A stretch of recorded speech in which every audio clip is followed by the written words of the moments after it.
ما كان ولا يحلى الكلام إلا بذكر النبي صلى الله عليه وسلم. بيبدأ فيلمنا وبنشوف إن ليفون محبوب في وسط العمال وهو بيكون رئيسهم في الشغل.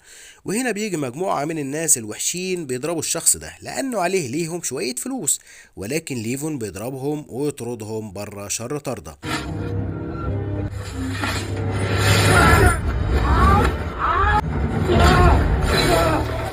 ما شوفش وش امك منك له تاني. أما دي فبتكون بنت ليفون وده جدها، وجدها مش بيحب ليفون على اعتقاد إنه هو اللي كان السبب في موت بنته اللي هي مرات ليفون وأم البنت، وأخد ليفون بنته للفسحة يوم كل أسبوع. ندخل بقى في الموضوع. النادي ده صاحبه واحد من أكبر الناس في المافيا، بيتاجر في البشر، يعني الزبون الغني تقع عينه على أي بنت سواء بقى شغالة في المكان مش شغالة في المكان يدوها له بمقابل مادي كبير. امال ايه بقى الحكاية؟ هقول لك يا سيدي. بنت صاحب الشركة اللي هو شغال فيها البطل ليفون كانت خارجة مع اصحابها تحتفل معاهم، وللحظ واحد غني بيشوفها ويقول انا عاوز البت دي. وكان ليفون بيحب البنت دي جدا زي بنته بالظبط، وقال لها قبل كده ان انا هكون السند ليكي في اي وقت في شدة. بنروح للشركة بتاعة البنا وبنشوف إن أبو البنت وأمهم حزانة عشان خاطر بنتهم متغيبة من يومين ولا حس ولا خبر، وبيترجى ليفون إنه يدور عليها ماشي ويرجعها ويعرض عليه فلوس كمان، ولكن ليفون بيرفض الفلوس. هو ليفون بصراحة في لحظة يعني ما كانش عاوز يرجع لحياته الأولى اللي هي كان كلها حروب وقتل. فبيروح ليفون لصاحبه كان معاه في الجيش قبل كده، كان ليفون هو اللي أنقذ صاحبه ولكنه أصبح أعمى من الانفجار. المهم ليفين بيقول لصاحبه أنا عاوز أدور على بنت صاحب الشركة، وطبعا ده هيحطني في مشاكل كتير. فبيقول له صاحبه انت كده كده قد المشاكل، وطالما انت اصلا اخدت القرار مفيش حد في الدنيا هيرجعك عن اللي في دماغك. خد الكلمتين دول وراح راجع في رحلة البحث عن البنت. واول حاجة بيعرف انها كانت اخر حاجة في الملهى ده، وبدأ يراقب المكان وراح للشخص ده يسأله عنها لكنه رفض يجاوب. طبعا بدأ في تعذيبه، وقبل ما ياخد منه معلومات كافية كان اتنين من زمايل الشخص ده جايين على الحظ، يعني راح ليفن مصفيهم كلهم وخد شوية فلوس ايه لزوم الحبكة. وهنا بنشوف البنت يا عيني وهي محبوسة. انتظر ليفون بره المكان عشان يشوف مين اللي هيسأل على الأشخاص اللي هو قتلهم دول.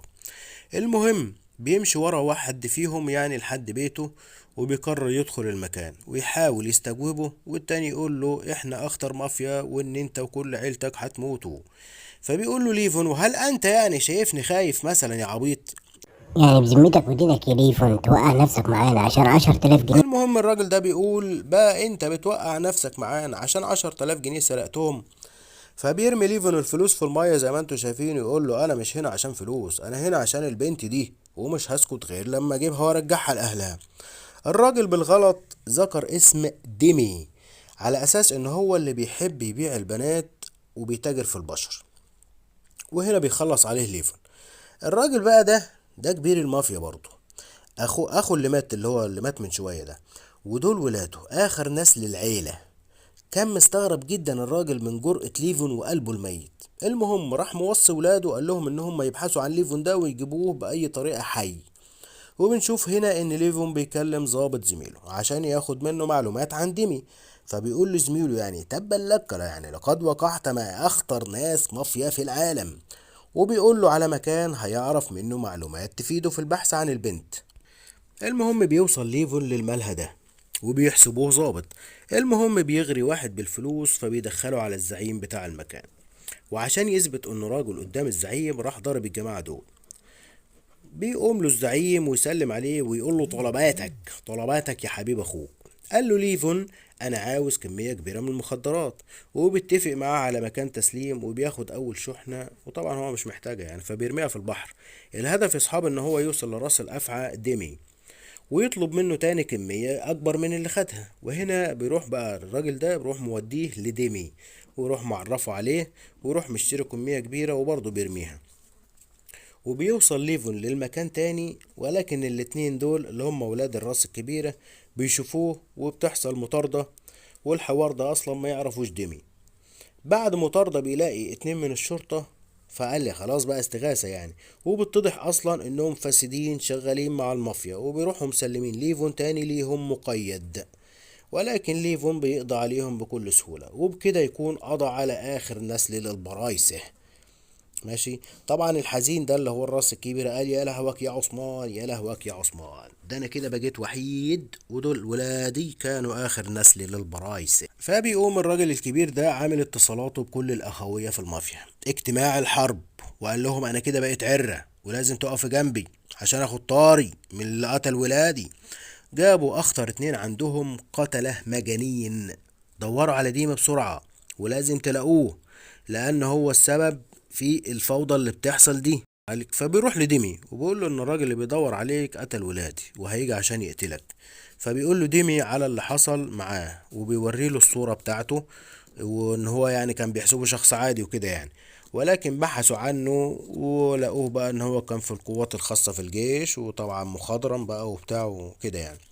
وبيعرفوا مكان بنته، ولكن للحظ بنته كانت في المدرسة في الوقت ده. أخذها ليفون. ماشي. وهو مروح لقى طبعا البيت متفجر زي ما انتوا شايفين، وجري راح انقذ جدها من الموت بعد ما حرقوا البيت كله، وخد بنته وراح موديها لصاحبه لمين، صاحبه الاعمى ده، عشان تبقى في امان هناك. واخذ من صاحبه بقى ذخيره بقى او مستودع اسلحه عشان يلخص الموضوع بقى يعني، ما خلاص بقى كل شيء جينا نعرف نبان، وهنخش بقى في مرحله النهايه بقى. نرجع للبت اللي كانوا واخدينها ومودينها للسار الروسي ده، وقدرت البنت تهرب منهم بطريقة ذكية، وجريت في المكان، وحظها الهباب يوقعها قدام مين، قدام الاتنين بتوع الشرطة الفاسدة دول. قاموا مركبوها معاهم وهي بتحسب ان هي خلاص بقى كده بقى يعني انا كده تمام هربت بقى. لقيتهم راحوا مودينها للناس اللي هم كانوا خاطفينها. اما انا نفسي اشوف فيكم يوم يا خون يا اولاد الخون دهم. وهنا بيبدأ ليفون رحلته في الحرب، بيروح للمكان بتاع ديمون ويبدأ القتل لحد ما قبض على ديمون، وفضل وراه لحد ما اعترف بالمكان اللي فيه البنت محجوزة. خلص عليه وراح رايح على المكان على طول، طبعا شوية ضرب وقتل بالعبيط بقى لحد ما قدر يرجع البنت تاني.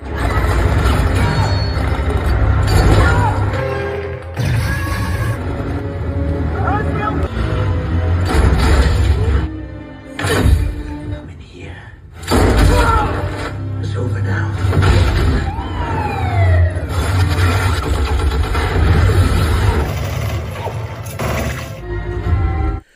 طيب الراس الكبيرة بقى ده يسكت؟ لا، قام راح متصل ببتوع المافيا قال لهم ان ليفون خد البنت وبيهرب دلوقتي من المكان.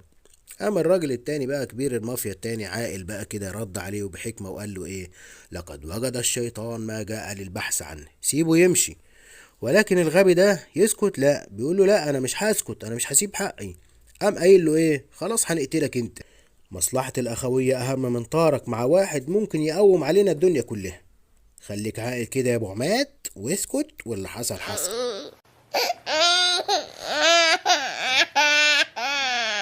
وبترجع البنت لأهلها يا جماعة، وهنا بتكون نهاية الفيلم. سلام.